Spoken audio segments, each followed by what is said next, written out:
Hi guys! Welcome back to my vlog! This trip will always have a special place in my heart, not just because of the places I visited, but because this was my first time traveling alone outside Barcelona. I'm heading to the beautiful Maresme Coast and I'll be visiting 3 places in one day: Santa Susana, Calilla, and Premià de Mar. Umalis ako ng Barcelona around 5:30 AM. Sobrang aga, still dark outside, tahimik pa ang city, pero punong-puno na ako ng excitement. Sumakay ako ng train sa Barcelona Sun Stations papuntang Santa Susana para puntahan yung kapatid ko na naka-staycation sa Aqua Hotel. The travel took around 1 hour and 30 minutes pero hindi ko namalayan dahil ang ganda ng view. Ocean views, calm skies, and that peaceful morning light. Pagdating ko sa Santa Susana, I called my sister to tell her na andun na ako. And guess what? Tulog pa siya.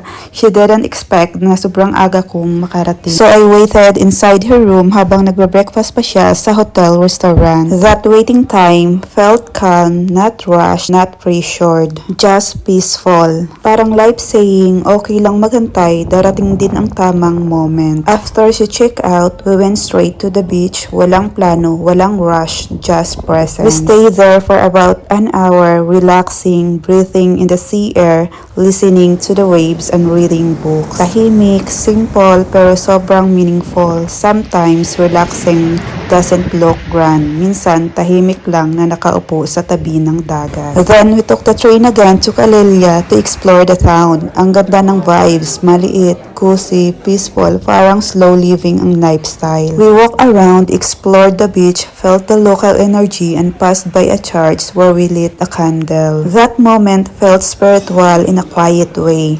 Not loud, not dramatic, just a silent prayer, gratitude, and surrender. After that, we decided to go to Premià de Mar for lunch, another beautiful town in the Maresme Coast. We walked because it's walkable from Calilla, and the walk itself felt like therapy. Sea breeze, sunlight, calm streets, and slow steps. We ate at La Villa Lola, and grabe, food was live. We ordered paella, calamares, and sangria for drinks. Then for dessert, we grabbed gelato, a perfect ending for a perfect lunch at the Joninka Gelato Store.